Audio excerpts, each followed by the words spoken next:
परिचय। राधा, क्या कर रही हो? वाह, ये तो बहुत सुंदर है। तुमने इसे कैसे बनाया? मैंने इसे प्रकार और पेंसिल की सहायता से बनाया। लेकिन क्या इस वृत्त को बनाने के लिए हमें सचमुच प्रकार और पेंसिल की आवश्यकता पड़ती है? हाँ, एकदम सही आकृति बनाने के लिए हमें इन सभी रेखा गणितीय उपकरणों की आवश्यकता पड़ती है। क्या तुम इस कोण को देख सकती हो? हाँ, यह 30 अंश का कोण है। मैंने इसे प्रकार और स्केल की सहायता से बनाया है। लेकिन कैसे? मैं भी ये सीखना चाहती हूँ। मेरे साथ आओ, मैं तुम्हें सिखाती हूँ। उद्देश्य। इस पाठ के अंत में आप निम्न करने में सक्षम हो जाएंगे। एक दिए गए कोण को द्विभाजित करना, एक दिए गए रेखाखंड के लंबवर्धक की रचना करना, 60 अंश इत्यादि का कोण बनाना, दिए गए आधार, एक आधार कोण तथा अन्य दो भुजाओं के योग से त्रिभुज की रचना करना, दिए गए परिमाप और दो आधार कोणों की सहायता से त्रिभुज की रचना करना, एक त्रिभुज की रचना करना जिसमें परिमाप और दो आधार कोण दिए हों।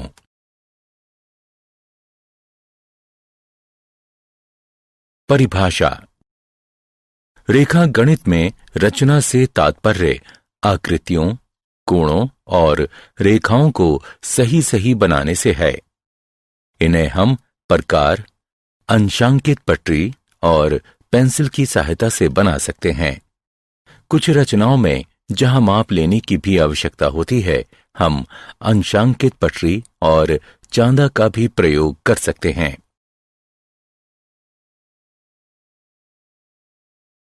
एक दिए गए कोण का समद्विभाजक। मित्रों, हम वृत्त, एक दिए गए रेखाखंड का लंबार्धक और 30 अंश और 45 अंश के कोण बनाना जानते हैं। अब हम एक दिए गए कोण का समद्विभाजक बनाना सीखेंगे। माना कि कोई कोण ABC है। अब हमें इस कोण का समद्विभाजक बनाना है। सबसे पहले हम B को केंद्र मानकर किसी भी त्रिज्या का कोई चाप लगाएंगे जो BA और BC किरणों को क्रमशः E और D पर प्रतिच्छेदित करेगा। फिर D को केंद्र मानकर DE की आधी लंबाई से अधिक की त्रिज्या लेकर हम एक चाप लगाएंगे। ठीक इसी तरह E को केंद्र मानकर DE की आधी लंबाई से अधिक की त्रिज्या लेकर हम एक और चाप लगाएंगे जो पहले चाप को F पर प्रतिच्छेदित करेगा। अब हम किरण BF खींचेंगे। यही किरण BF कोण ABC की समद्विभाजक है।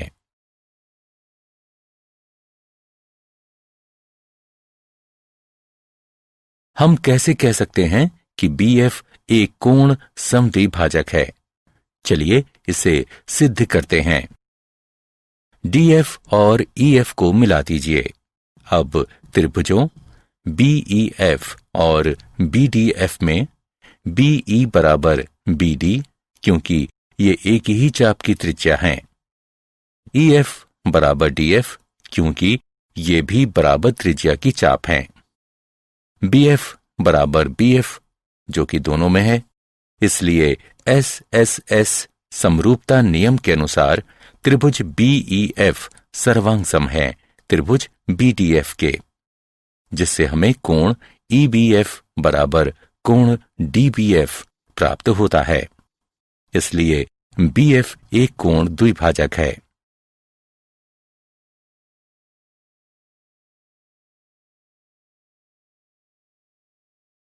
दिए गए रेखाखंड का लंबार्धक। अब हम एक दिए गए रेखाखंड के लंबार्धक की रचना करना सीखेंगे। एक रेखाखंड AB है। हम इसके लंबार्धक की रचना करना चाहते हैं। रचना के चरण। सबसे पहले A को केंद्र मानकर AB की लंबाई के आधे से अधिक की त्रिज्या लेकर रेखाखंड ए बी के दोनों ओर एक एक चाप लगाइए। ठीक इसी तरह बी को केंद्र मानकर उसी त्रिज्या के एक एक चाप रेखाखंड ए बी के दोनों ओर लगाइए, जो पहले वाले दोनों चाप को क्रमशः पी और क्यू पर प्रतिच्छेदित करेगा। अब पी क्यू को मिला दें। पी क्यू ए बी को एम बिंदु पर प्रतिच्छेदित करेगी। यही रेखा पी एम क्यू रेखाखंड ए बी की अभीष्ट लंबार्धक है। चलिए सिद्ध करते हैं कि पी एम क्यू रेखाखंड ए बी का लंबार्धक है। ए और बी को पी तथा क्यू से मिलाकर A P, A Q, B P और बी क्यू बनाइए। अब पी ए क्यू और पी बी क्यू त्रिभुजों में ए पी बराबर बी पी, क्योंकि ये बराबर त्रिज्या की चाप हैं। ए क्यू बराबर बी क्यू, क्योंकि ये भी बराबर त्रिज्या की चाप हैं। पी क्यू बराबर पी क्यू, ये दोनों में हैं। इसलिए एस ए एस समरूपता नियम के अनुसार त्रिभुज पी ए क्यू सर्वांग सम है त्रिभुज पी बी क्यू के। इसलिए सी पी सी टी द्वारा कोण ए पी एम बराबर है कोण बी पी एम के। अब त्रिभुजों पी एम ए और पी एम बी में ए पी बराबर बी पी बराबर त्रिज्या की चाप, पी एम बराबर पी एम, ये दोनों में है। कोण ए पी एम बराबर कोण बी पी एम, जैसा कि ऊपर सिद्ध हो चुका है। इसलिए एस ए एस समरूपता नियम के अनुसार त्रिभुज पी एम ए सर्वांग सम है त्रिभुज पी एम बी के।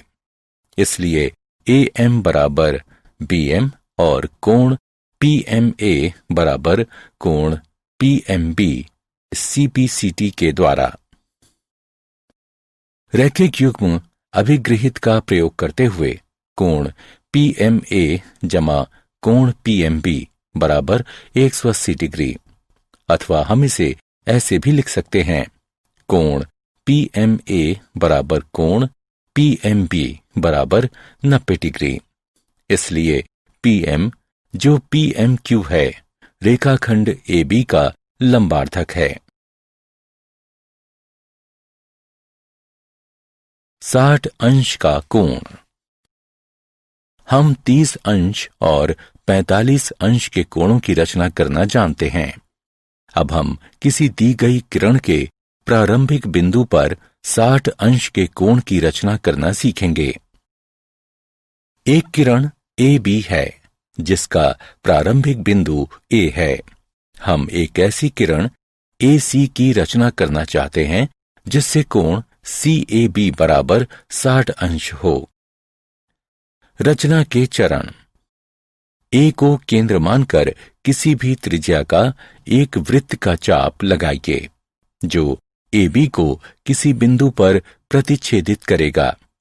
माना कि वह बिंदु डी है। अब डी को केंद्र मानकर पहले वाली ही त्रिज्या का एक और चाप लगाइए जो पहले वाले चाप को किसी बिंदु पर प्रतिच्छेदित करेगा। माना कि वह बिंदु ई है। अगले चरण में ई से होते हुए किरण ए सी खींचिए। यही कोण सी ए बी 60 अंश का अभीष्ट कोण है।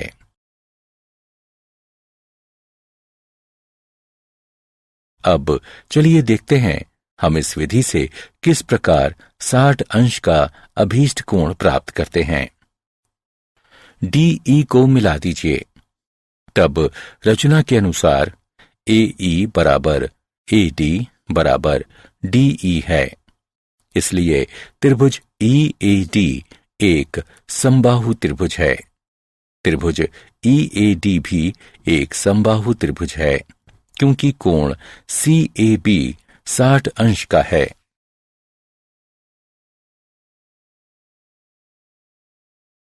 एक त्रिभुज की रचना।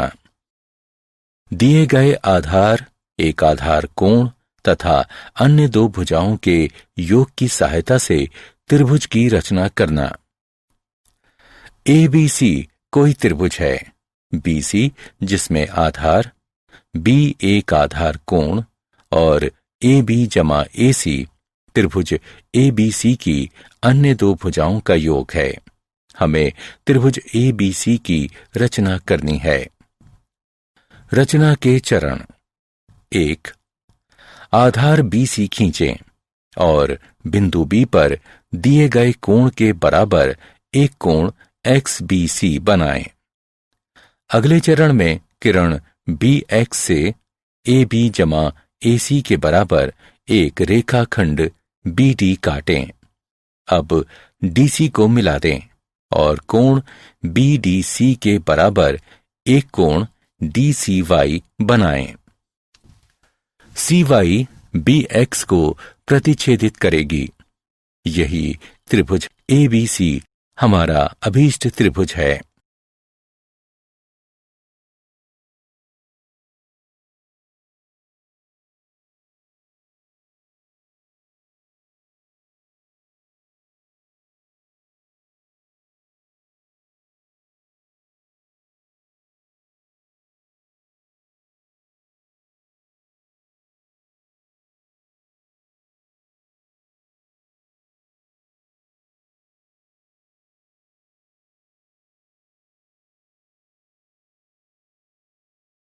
आइए देखते हैं कि ABC किस प्रकार एक त्रिभुज है। ACD त्रिभुज में कोण ACD बराबर कोण ADC रचना के अनुसार, इसलिए AC बराबर AD, तब AB बराबर BD घटा AD बराबर BD घटा AC या AB जमा AC बराबर BD। हम जानते हैं कि त्रिभुज की दो भुजाओं का योग तीसरी भुजा से अधिक होता है, इसलिए ABC एक त्रिभुज है।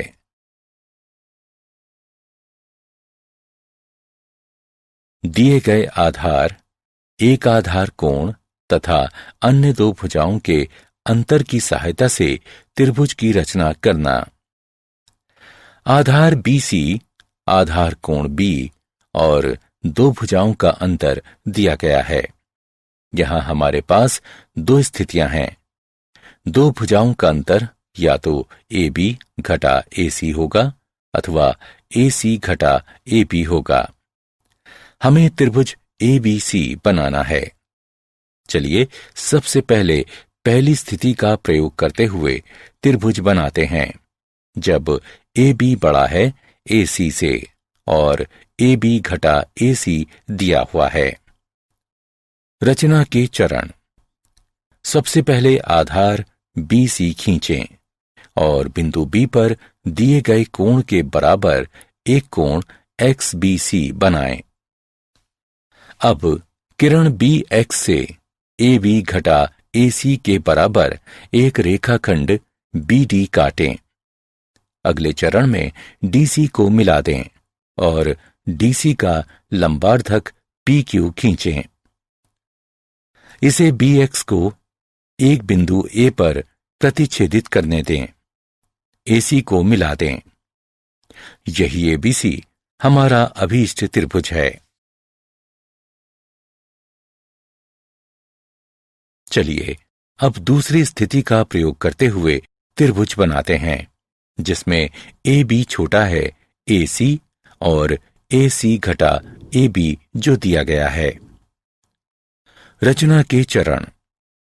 सबसे पहले आधार BC खींचें और बिंदु B पर दिए गए कोण के बराबर एक कोण XBC बनाएं। अब किरण BX से AC घटा AB के बराबर एक रेखाखंड BD काटें। अगले चरण में DC को मिला दें और DC का लंबार्धक PQ खींचें। PQ को BX को एक बिंदु A पर प्रतिच्छेदित करने दें। AC को मिला दें। यही ABC हमारा अभीष्ट त्रिभुज है। चलिए दिए गए परिमाप और दो आधार कोणों की सहायता से एक त्रिभुज की रचना करें। माना कि कोण B और कोण C दिए गए कोण हैं और BC जमा CA जमा AB परिमाप है। हमें एक त्रिभुज ABC की रचना करनी है। रचना के चरण। सबसे पहले एक रेखाखंड XY खींचिए जो BC जमा CA जमा AB के बराबर हो। अब कोण LXY और MYX की रचना कीजिए। अब कोण LXY और कोण MYX को समद्विभाजित कीजिए। ये समद्विभाजक एक दूसरे को बिंदु A पर प्रतिच्छेदित करेंगे। अगला चरण AX और AY के लंबवर्धकों PQ और RS की रचना करेंगे। PQ XY को B पर तथा RX XY को C पर प्रतिच्छेदित करेगा। यही ABC अभीष्ट त्रिभुज है। उदाहरण। चलिए एक उदाहरण को देखते हैं जिसमें हम एक ऐसे त्रिभुज ABC की रचना करेंगे जिसमें कोण B बराबर 60 अंश, कोण C बराबर 30 अंश और AB जमा BC जमा CA बराबर 15 सेंटीमीटर है। रचना के चरण। सबसे पहले हम एक रेखाखंड PQ बराबर 15 सेंटीमीटर खींचेंगे जो AB जमा BC जमा CA के बराबर होगा। अब P बिंदु पर एक 60 अंश का कोण और Q बिंदु पर 30 अंश का कोण बनाइए। इन कोणों को समद्विभाजित कीजिए। इनके समद्विभाजक एक दूसरे को बिंदु A पर प्रतिच्छेदित करेंगे। अब लंबवर्धकों AP और AQ की रचना कीजिए जो PQ को क्रमशः B और C पर प्रतिच्छेदित करेंगे। अब AB तथा AC को मिला दीजिए। यही ABC अभीष्ट त्रिभुज है।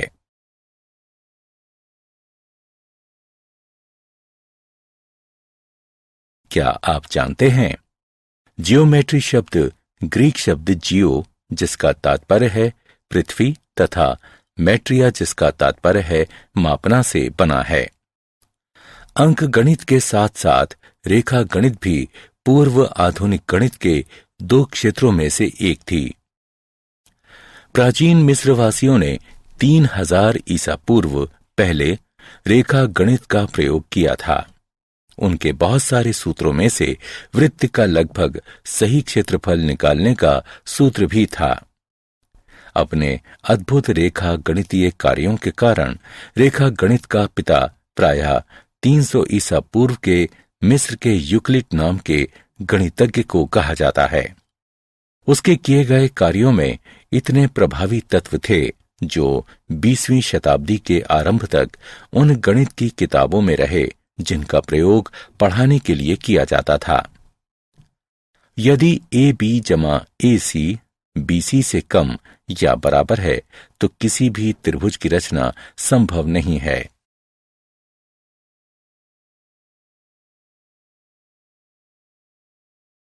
सारांश। आइए हमने जो कुछ सीखा है उसे संक्षेप में दोहराएं। दिए गए कोण को समद्विभाजित करना, दिए गए रेखाखंड के लंबार्धक की रचना करना, दिए गए कोण की रचना करना,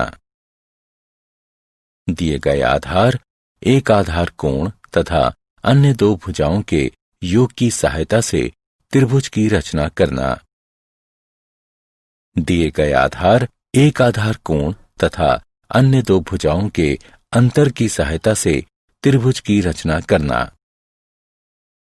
दिए गए परिमाप और दो आधार कोणों की सहायता से एक त्रिभुज की रचना करना।